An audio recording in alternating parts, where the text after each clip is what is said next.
안녕하세요. 테크어비스 김우현입니다. 6강 회로도 해석에 대하여 진행하도록 하겠습니다.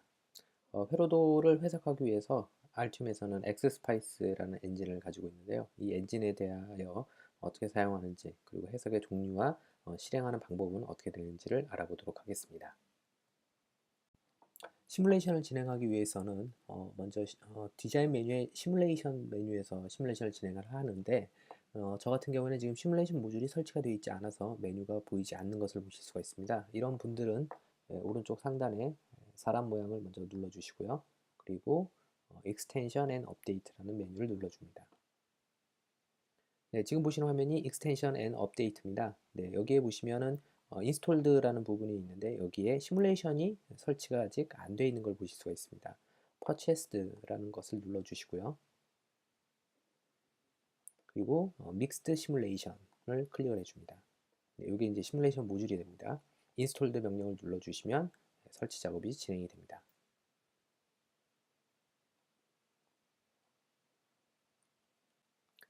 지금 보신 회로에서 해석할 여지가 그렇게 많지는 않아 보이고요. 아날로그 회로를 일부분 다시 빈 영역에다가 그려서 한번 시뮬레이션을 해보도록 하겠습니다. 먼저 라이브러리를 미셀러니스 디바이스에서 몇 가지를 불러보도록 하겠습니다. EN3904 증폭하는 IC 트랜지스터 하나 배치를 했고요. 다음으로는 저항 정도가 필요할 것 같네요. RES1 플레이스를 이용해서 배치를 했고요. 네, 그 다음에 이제 그라운드 접지가 필요할 것 같습니다. 그라운드 접지를 하나 가져다 놨습니다. 그리고 저항 하나를 그대로 컨트롤 C, 컨트롤 V를 해서 복사를 해보도록 하겠습니다. 그리고 전원을 연결을 해줘야 되는데요. 여기에서 이제 라이브러리가 좀 필요한 게 있습니다. 일반적으로 그 시뮬레이션 가능한 라이브러리는 여기 모델 부분을 보시면 시뮬레이션이라는 항목이 있는 것은 시뮬레이션이 가능한 라이브러리입니다. 그래서 해당 저항을 더블 클릭했을 때 모델 부분에 시뮬레이션이라는 부분이 있는지를 확인을 해 주셔야 되고요. 트랜지스터 같은 경우에도 밑으로 스크롤 내려보시면 시뮬레이션이라는 부분이 준비가 되어 있습니다. 네, 그런데 시뮬레이션에서는 전원 부분이 조금 필요한 부분이 있습니다. 그래서 전원에 대한 라이브러리를 먼저 추가를 해 주셔야 될 것 같습니다. 라이브러리 버튼을 누르고 인스톨 명령 버튼을 눌러보도록 하겠습니다. 인스톨 프롬 파일. 네, 라이브러리를 누르고 인스톨 프롬 파일을 눌러줬는데요. 여기서 디렉토리를 제가 라이브러리가 있는 폴더로 이동을 해보도록 하겠습니다. 사용자, 공용, 문서, 알튬, 그리고 라이브러리라는 위치로 오시면 됩니다. 네, 여기에 보시면 이제 디렉토리가 폴더가 시뮬레이션이라는 폴더가 있을 겁니다. 네, 시뮬레이션이라는 게 보이시죠? 시뮬레이션의 시뮬레이션 소스 이것을 열기로 열어주었습니다. 네, 추가된 시뮬레이션 소스를 선택을 해주시고요.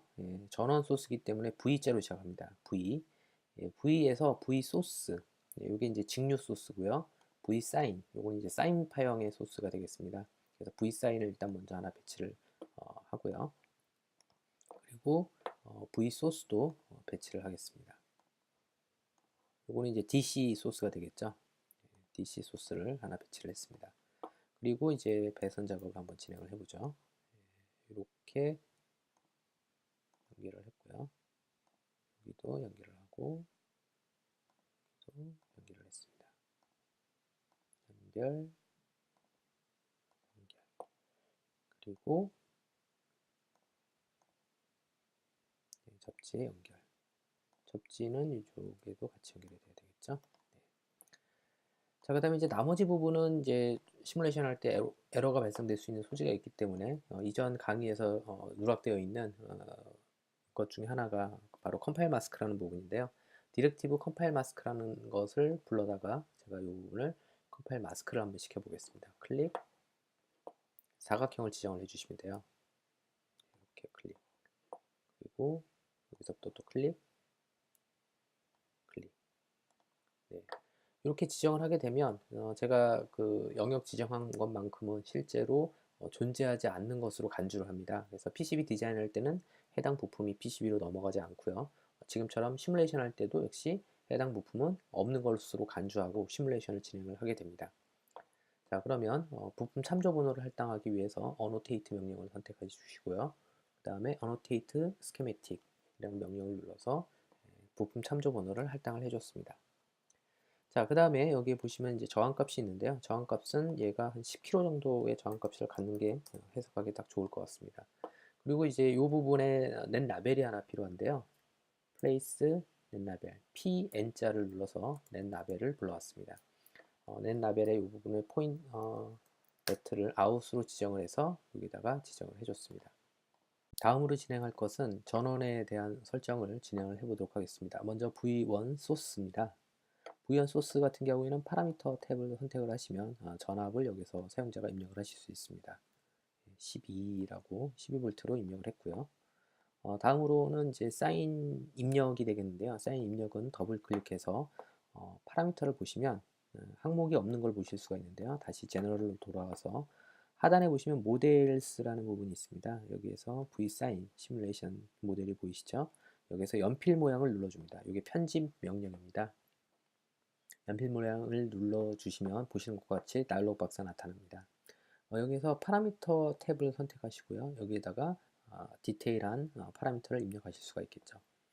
주파수를 입력하는 부분이 프리퀀시라고 보이고요. 앰플리튜드 이 부분은 전압값을 입력을 하실 수가 있습니다. 옵셋 전압이 있는 경우에는 옵셋을 입력해 줄 수 있고요. 그리고 위상을 주시는 경우에는 위상값, 딜레이 값 이런 것들을 사용자가 주실 수가 있습니다. 자, 뭐 간단하게 되어 있으니까 한번 시뮬레이션을 진행하고 파형을 한번 보도록 하겠습니다. 디자인, 시뮬레이트, 믹스드 심. 믹스드 심에서 여러 가지 옵션이 있는데 그 중에 저희는 과도 해석인 트랜전트 어널리시스를 진행을 해보도록 하겠습니다. 트랜전트 어널리시스에서는 시간축으로 해석을 하게 되는데요. 마치 여러분들이 실험실에서 오실로스코프로 파형을 측정하는 것과 동일한 환경이라고 보시면 될 것 같아요. 전원이 투입되는 시간부터 일정 시간가량 가량 해석을 하는 옵션이 되겠죠. 여기에서 지금 보시면은 디폴트 사이클 디스플레이드가 있는데요. 5개의 주기만큼 시간을 계산을 해주겠다는 겁니다. 5개의 주기라고 하면 여기에서 V사인이라는 주파수가 1kHz로 설정이 되어 있으니까 1kHz의 파형 5칸이 보일 수 있도록 시간이 자동적으로 설정이 되고요. 그 다음에 하나의 주기를 50등분으로 나눠서 실제로 연산 작업을 진행을 해서 화면에 보여주는 그런 옵션이 되겠습니다. 오케이. 진행을 하시면 파형이 이렇게 시뮬레이션 되는 것을 보실 수가 있습니다. 출력된 파형의 그 개수를 보시면 지금 주기가 총 5개가 화면에 디스플레이 되어 있습니다. 저희가 과도 해석 옵션에서 사이클을 5개로 입력했기 때문이죠. 지금 파형이 좀 축소되어 있는 상태이기 때문에 구체적으로 잘 안 보입니다. 그래서 이거를 마우스 오른쪽 버튼을 누르시고 다큐멘트 옵션이라는 메뉴를 더 선택하신 다음에 다큐멘트 옵션 다이얼로그 박스 맨 오른쪽 하단에 보시면 넘버 오브 플롯 비저블이라는 부분이 있습니다. 여기가 디폴트 값 all로 되어 있는데 이것을 1로 변경을 하시면 이렇게 전체적인 뷰로 볼 수 있도록 화면이 바뀝니다. 언제든 그 보여지는 웨이브 차트를 개수를 사용자가 원하는 개수로 변경할 수 있고 최대 디테일하게 볼 수 있는 것은 4개까지를 동시에 보실 수 있습니다. 자, 지금 왼쪽에 보시면 그 심데이터라는 패널이 하나 보이시죠? 이 심데이터라는 패널이 바로 시뮬레이션을 좀 더 쉽게 검토할 수 있도록 지원되는 창입니다. Shift 키를 누르고 심데이터를 끄집어낸 다음에 이것을 다시 분리가 안 됐네요. Shift 키를 누른 상태로 드래그 분리가 됐죠. 다시 드래그해서 전면 로 도킹을 시켰고요. 다시 전체를 잡아서 왼쪽에다가 고정을 시켰습니다. 지금 보시면은 이 보여지는 빨간색 파형은 아웃풋에 대한 노드입니다. 실제로 이제 인풋에 대한 노드는 보이지 않고 있는데 이 인풋에 대한 노드를 찾고자 하면 인풋에 대한 넷네임을 사전에 부여를 하시면 되겠죠. 넷네임을 선택하고 add wave to plot 이라는 명령을 누르면 됩니다. 나머지 기타 네트들은 실제로 이제 사용자가 부여하지 않은 네트들의 이름을 랜덤하게 매겨서 이렇게 입력이 되어 있는 것들이고요. 부품에 레퍼런스 번호랑 동일한 것들이 있습니다. 디자이네이터죠. R1I가 있고요. R1P가 있습니다. I는 그 해당 소자에 흐르는 전류값을 나타내는 게 I고요. P는 전력값을 나타내는 게 P가 됩니다. Q1 트랜지스터 같은 경우에는 이제 전류도 에미터 베이스 컬렉터에 따라서 B, C, E로 이렇게 나눠져 있는 걸 보실 수가 있겠죠. Q1에 컬렉터에 흐르는 전류를 보고 싶다. 이렇게 하면 컬렉터에 흐르는 전류 값을 보실 수가 있습니다. 자, 여기서 제가 파형을 좀 더 디테일하게 보기 위해서 파형을 선택하고 다시 한번 누르면 선택이 해제됩니다. 선택하고 마우스 오른쪽 버튼 누른 다음에 커서 A. 그러면 지금 보시면 빨간색 커서가 하나 나오죠. 그리고 이쪽에 보시면 메이저먼트 커서에 그 A 아웃풋이라고 나옵니다. 커서를 마우스 왼쪽 버튼으로 누르고 드래그 좌우로 하시면 현재 포인트에 대한 전압값 그리고 시간값이 화면 하단에 표시되는 걸 보실 수 있습니다. 12V, 12.036 그리고 시간은 제로 세크가 바로 전원 투입한 바로 그 시점이죠. 0초에서부터 지금 현재 733 마이크로세크까지가 지난 그 시점의 시간이 되겠습니다. 네, 그래서 이렇게 나오는 걸 보실 수 있고요.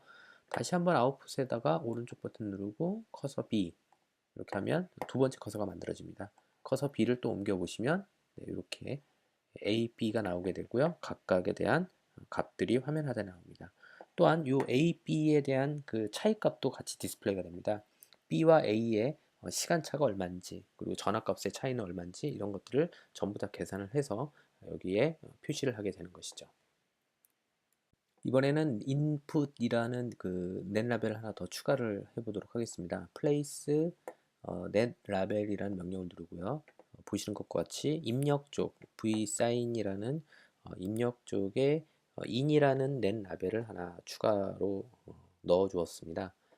자, 다음은 이제 시뮬레이션을 런 시키면 되는데요. 시뮬레이트 런이라는 메뉴 F9를 누르셔도 되고요. 또는 디자인 메뉴에 저희가 처음에 했던 믹스드 심, 둘 중에 뭐 아무거나 하나를 누르시면 됩니다. 또 한 가지 시뮬레이션을 진행하시다가 혹시나 오류가 나실 수도 있는데 시트 2에 보시면은 이전에 혹시 그 컴파일 마스크를 안 하신 블럭이 있으면 그것도 역시 컴파일 마스크를 꼭 해주셔야만 오류가 발생되지 않습니다. 디자인 시뮬레이트 믹스드 심 자, 이렇게 누르시게 되면 이렇게 나오고요. in이라는 네트 라벨이 추가가 되어 있습니다. 혹시 이쪽에 안 보이시는 분들은 이쪽 왼쪽에서 in을 선택하시고 오른쪽으로 넘겨주시면 됩니다. 오케이. 시뮬레이션을 진행을 쭉 하게 되고요. 네, 진행되는 화면이 이렇게 나타나게 되겠죠. 자, 여기에서 보시면 제가 요거는 미리 추가를 해 놓은 건데요. 여러분들은 이게 추가가 안 돼 있을 수 있습니다. 오른쪽 리무브 웨이브 안 돼 있으신 분들은 여기에서 in을 선택하시고 add wave to plot 눌러주시면 되겠죠. 불필요한 Q1은 빼보겠습니다. remove wave. 네. 그러면 입력과 출력에 대한 파형이 둘 다 이렇게 보이는 걸 보실 수가 있는데요. 네, 회로 진행 상태를 보시면 입력에 대한 파형이 이렇게 사인 파형으로 쭉 들어오고 5개, 출력도 역시 5개가 쭉 나오죠. 출력이 턴 온 되는 시간이 여기 입력 부분에 이 부분 전압이 한 0.6V 이상 되는 부분에서 턴 온이 되고 다시 0.6V 이하로 떨어지면 턴 오프가 되고 해서 TR의 스위칭 역할을 진행하는 것을 쭉 시뮬레이션으로 확인해 보실 수가 있겠죠. 네, 그 부가적인 이제 기능들이 좀 많이 있는데요. 여기에서 이제 메뉴에 보시면 Create FFT 차트라는 부분도 있습니다. FFT Fast Fourier Transformation이 되겠죠. 네.